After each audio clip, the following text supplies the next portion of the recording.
지금 야곱은 병들어 죽기 직전이다라고 지난주에 이야기를 드렸죠. 사람이 병들어서 죽기 직전이라는 말이 쓰여 있고, 그리고 마지막 말을 끝낸 다음에 숨을 거뒀다라는 이야기가 있습니다. 대부분 영화나 드라마를 보시면은요, 병들어 죽게 되었습니다. 가족이 병실에 들어가고 이야기를 듣고 그리고 사람이 숨을 거뒀다라는 장면을 어떻게 묘사하는지 한번 생각해 보시면 좋을 것 같아요. 일반적으로 우리가 생각하는 그림과는 전혀 다른 모습들이 몇 가지 등장하게 됩니다. 일단 48장에서는요, 이 야곱이 힘을 내어 침상에 앉았다라고 지난주에 제가 이야기를 드렸잖아요. 저는 이 부분도 조금 이상했어요. 왜냐하면 진짜 병들어서 힘들면 누워서 얘기하는 게 더 말에 집중할 수 있습니다. 굳이 나를 일으켜 세워달라고 한 다음에 침대 모퉁이에 몸을 기울이면서 그렇게까지 안간힘을 써서 말하려는 이유가 무엇일까? 이런 고민도 있었고, 그리고 죽기 직전에 하는 얘기치고는 말이 너무 많아요.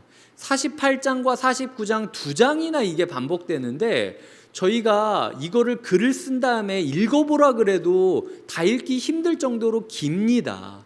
그렇게 병들어 죽기 직전의 사람이 도대체 무슨 힘이 나가지고 이거를 다 얘기할 수 있었을까? 저는 이것도 조금 궁금했고요.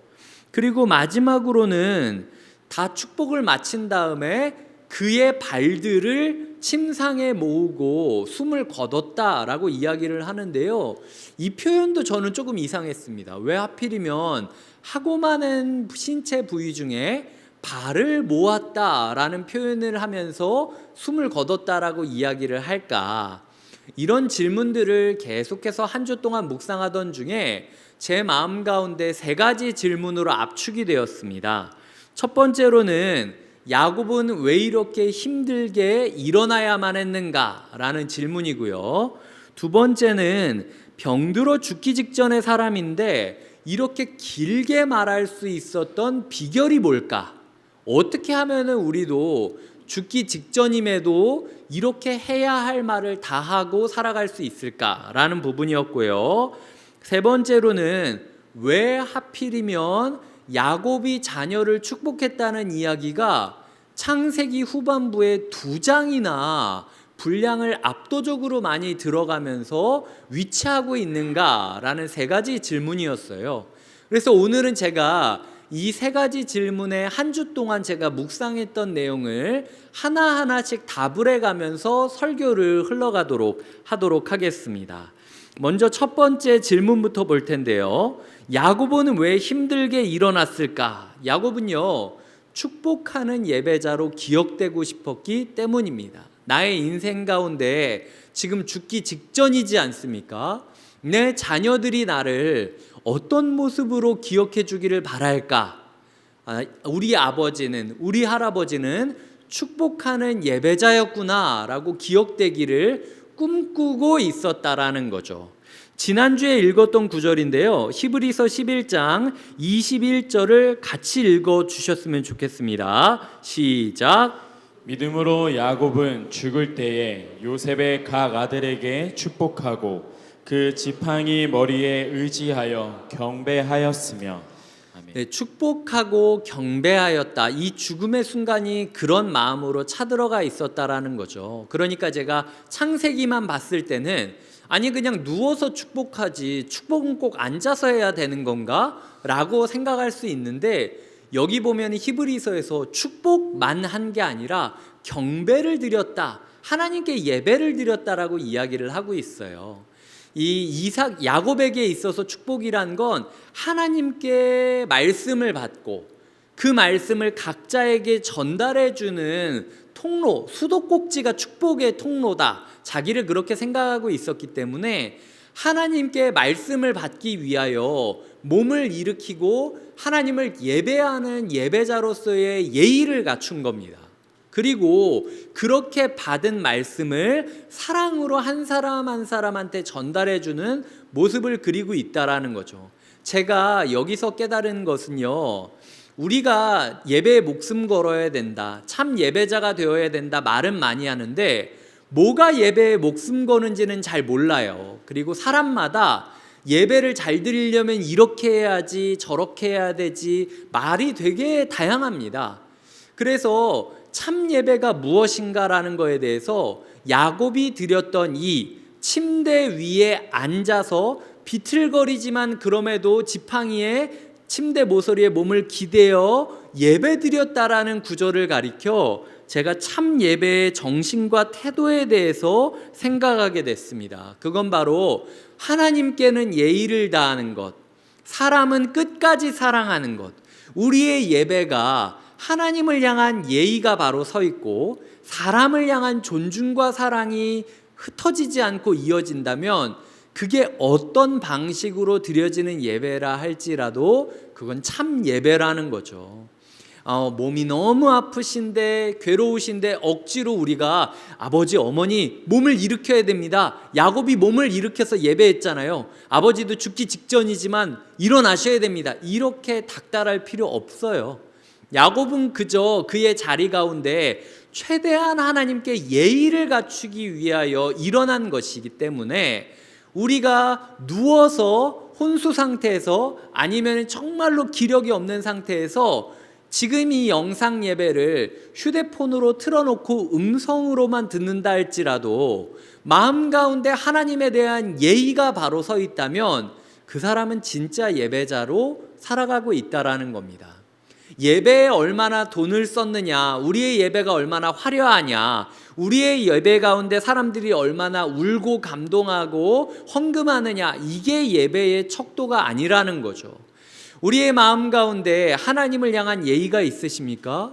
예배 시간 오는 것, 복장, 그리고 태도, 예배를 드리기 위하여 예전에 저를 가르치셨던 목사님께서는 예배는 토요일부터 시작된다고 가르치셨어요. 토요일 날 예배를 준비하지 못하면 예배의 자리에 와서 꾸벅꾸벅 졸기만 하지 않냐. 토요일부터 컨디션을 잘 만든 다음에 이 예배에서 내가 아주 그냥 인생의 승부를 보겠다 다짐을 하고 달려드는 마음가짐이 준비되어야 된다. 그래서 토요일 날 너무 짐 빼지 말아라. 그게 제가 배웠던 예배였다라는 거예요. 그게 우리 가운데 갖춰져야 되는 예배의 모습이고 동시에 사랑이 있어야 됩니다. 이 예의만 강조하는 교회는요, 굉장히 보수적이고 심지어 지나치게 율법적일 때가 있어요. 주일날 편의점에서 음식을 사야 됩니까? 말아야 됩니까? 주일날 슬리퍼를 신어야 됩니까? 말아야 됩니까? 슬리퍼를 신으면 안 된다라고 하는데 예전에 제가 다리를 다쳐서 고름이 계속 나던 때가 있었어요. 그러면 저는 그걸 알면서도 환기를 시키지 않고 굳이 제가 1시간 반 동안 차를 타고 왔다 갔다 하는데 운동화를 신고 예배를 드리는 게 맞습니까?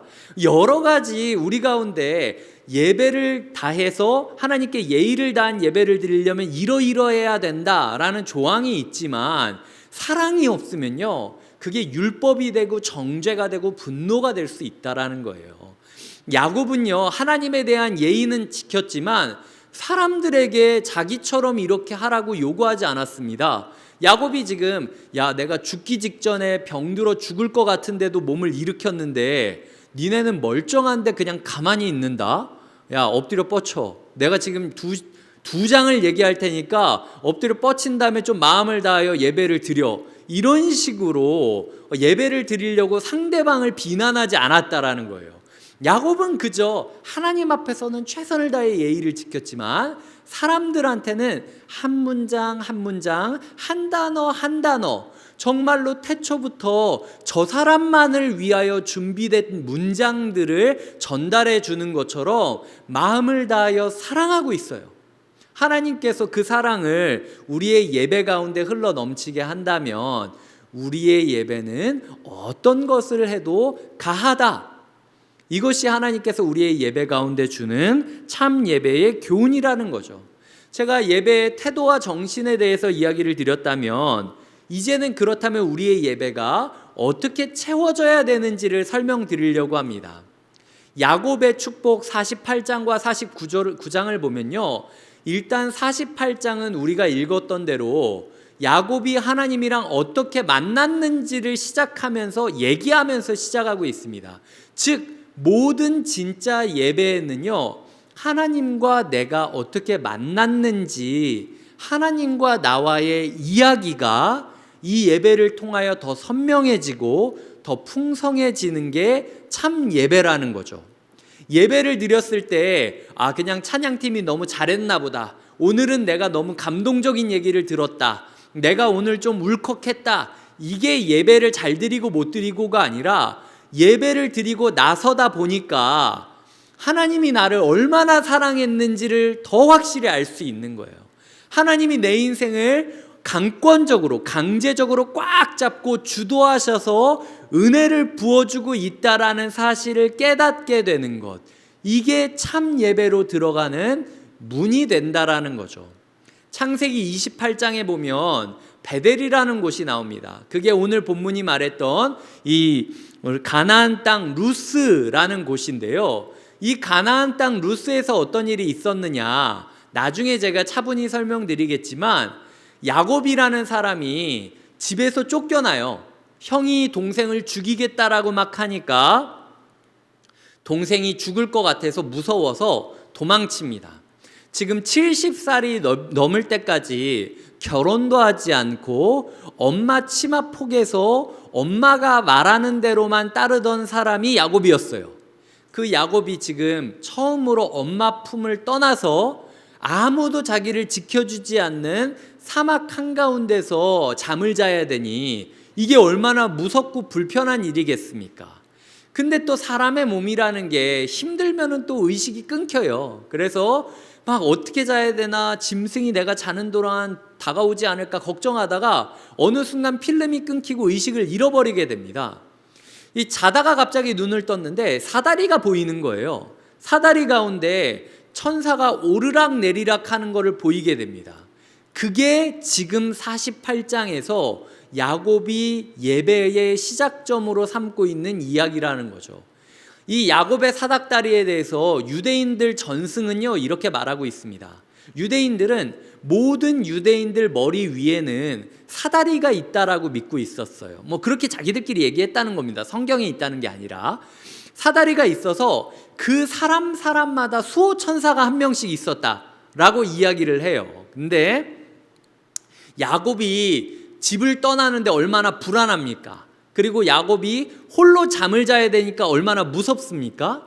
야곱이 잠을 잔 동안 천국이 난리가 난 겁니다. 왜냐하면은 하나님이 야곱을 너무 특별하게 사랑하셔가지고 우리 야곱이 혼자서 이렇게 길을 간다고? 말도 안 돼. 이거 야곱 어떻게 지킬 거야? 천사들을 다 불러 모아가지고 야, 니네 야곱 어떻게 지킬 거야? 들짐승 오면 어떻게 막을 거야? 그러면 적군이 오면 어떻게 막을 거야? 야곱이 잠 못 자면 니네 책임질 거야? 하나님이 난리가 난 거예요. 너무 사랑하는 야곱이 지금 홀로 미지의 모험을 떠나기 시작하니까. 그래서 천사들끼리 서로 너무 궁금했던 겁니다. 야곱의 천사한테 찾아가서 물어봤다는 거예요. 야, 도대체 야곱이 누구길래 하나님이 이렇게 난리를 치는 거야? 그래서 자기 천사가 사다리를 타고 내려와서 얘가 뭐길래 하나님이 얘를 이렇게 예뻐하는 거지? 보고 다시 올라가요. 야, 난 잘 모르겠는데 하여튼 하나님이 얘를 너무 예뻐하나 봐 하니까 다른 천사가 나도 좀 볼래. 그리고 이제 내려오는 거죠. 그래서 야곱의 얼굴을 한번 보고 얘란 말이야? 그리고 다시 올라가는 거예요. 나도 야곱 봤어. 하나님이 누구 사랑하는지 나 봤어. 천국이 난리가 난 겁니다. 서로 야곱 얼굴 보고 싶어서. 하나님이 사랑하는 사람이 도대체 어떤 면상을 가지고 있는지 천사들이 앞다투어 경쟁하면서 자기를 향하여 내려오는 걸 야곱이 꿈을 꾸다가 본 거예요. 야곱의 인생은요, 평생 동안 내가 강탈하지 않으면 축복을 못 받는다고 생각했던 사람입니다.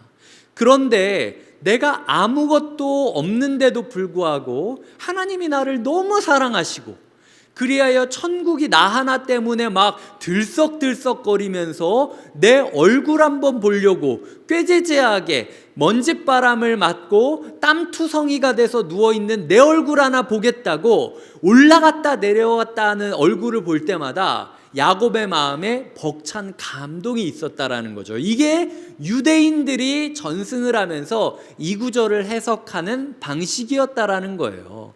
야곱은 안 거죠. 이게 은혜인 겁니다. 나는 아무것도 자격 조건이 없는데 하나님이 나 때문에 천국을 들썩이게 만드신단 말이야. 야곱은요, 항상 힘들 때마다 이 베델을 기억했습니다. 그래서 그의 마음 가운데 이 베델의 이야기, 하나님은 나를 버리지 않아. 내가 나를 버려도 하나님은 나를 포기하지 않아.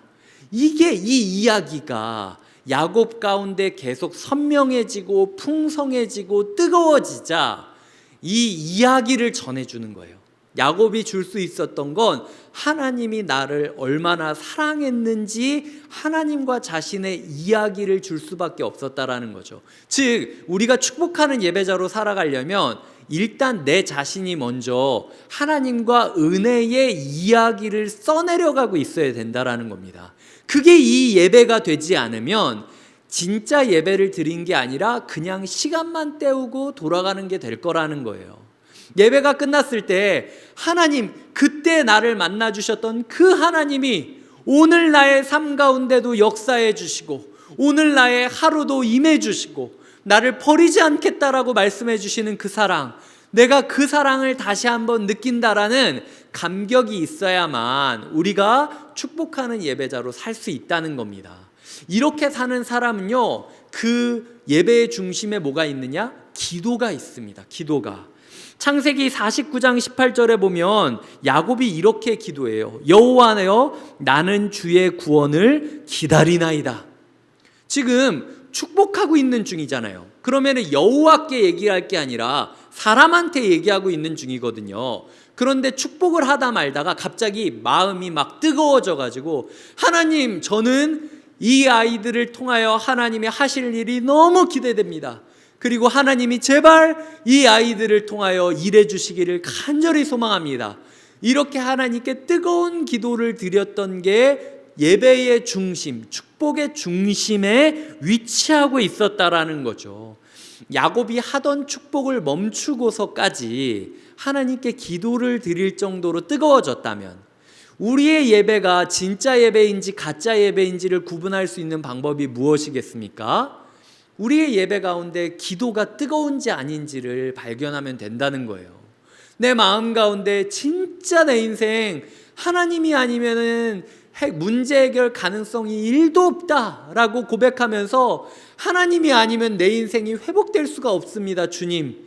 그냥 무엇이든 이야기해도 좋다라는 거죠. 이 뜨거운 마음이 있으면 그때 우리가 진짜 예배를 드리며 하나님 앞에서 축복하는 예배자로 살 수 있다라는 겁니다. 이게 첫 번째 질문에 대한 답이고요. 두 번째 질문은 이렇습니다. 그렇다면 병들어 죽기 직전의 컨디션인데도 불구하고 이거를 전할 수 있었던 비결이 무엇입니까? 예배의 꿈을 꿨기 때문이에요. 바른 예배자의 꿈을 꾸자 하나님이 야곱을 그대로 둘 수 없었던 겁니다. 야, 네가 내 앞에서 바로 서려고 노력하고 있는데, 내 앞에서 사람들을 바로 사랑하려고 애쓰고 있는데, 네 육체의 생명이, 네 호흡이 막 끊어졌다 돌아왔다 끊어졌다 돌아왔다 해도 내가 네 말 끝날 때까지 너 살려줄게. 이게 하나님이 붙잡고 야곱에게 힘을 주셨기 때문에 야곱이 해야 할 수 있는 축복을 다 매듭짓고 끝냈다라는 거죠. 이 48장 49장이 죽어가는 사람이 얘기했다면 쉽게 얘기할 수 없는 얘기입니다. 숨이 막 하려다가 멈추고 호흡을 가다듬고 오랜 시간 호흡을 가다듬고 다시 이야기하고, 이게 꽤 오랜 시간 반복됐다라는 거예요. 하지만 하나님은 그 마라톤 같은 축복의 경주를 끝날 때까지 호흡을 유지시켜주고 있다라는 거죠. 이게 하나님이 참 예배의 꿈을 꾸고 있는 사람에게 주시는 능력이라는 겁니다. 안식이 있죠. 안식이 보면은 예를 들어 그 발을 침상에 모으고 숨을 거뒀다라고 이야기를 하는데, 성경에 보시면은 야곱이 자신을 험악한 세월을 보낸 나그네다라고 표현을 합니다. 그러면 험악한 세월을 보낸 나그네에게 있어서 가장 두드러지는 특징이 무엇이겠습니까? 발이죠. 사막을 험악하게 보냈는데 발이 온전하겠습니까? 운동선수들이 운동을 열심히만 해도 손과 발이 다 기형적으로 모양이 바뀌지 않습니까? 근데 평생 동안 집도 없이 이곳저곳 사막과 들판을 떠돌아다녀야 했던 야곱의 발이 온전할 수 있겠냐는 거예요. 평생 동안 고생했던 그 발이 드디어 안식을 얻게 되는 순간이 언제인가? 예배를 마치고 축복을 마치는 그 순간에서야 드디어 험악하게 고생했던 그 발들이 참된 쉼을 얻을 수 있다라는 게 성경이 말하고 있는 안식이라는 거죠. 성경에서 안식했다라고 표현을 할 때요, 집에서 에어컨 틀고 TV 보면서 수박 먹는 게 안식이 아닙니다. 성경이 말하는 안식은요, 마라톤을 끝낸 사람이 마지막 결승점을 통과했을 때 느껴지는 그 평화, 기쁨, 안정감, 이제 사람들을 보았다라는 행복감, 이걸 안식이라고 표현하고 있는 거예요. 하나님께서는 참 예배의 꿈을 꾸고 있는 사람은 끝까지 그런 예배를 드릴 수 있도록 호흡 하나까지도 지켜주시고 유지해 주실 뿐만 아니라 그가 온전한 하나님의 도구로 쓰임을 받고 이 세상에서 그냥 먹고 노는 걸로는 얻을 수 없는 진짜 안식을 누릴 수 있도록 해주신다. 이것이 야곱의 발이 모여지고 그 험악했던 발들이 이제 드디어 쉼을 얻고 하나님께 안식을 얻었다라는 표현에서 드러나는 이야기라는 거죠. 이게 두 번째, 참 예배의 꿈을 꾸는 자에겐 하나님께서 반드시 능력 주신다라는 것. 세 번째 질문은 이것이 창세기 마지막 부분에 나온 이유는 무엇일까라는 부분입니다. 창세기 1장과 2장을 보면은요, 천지창조가 나옵니다.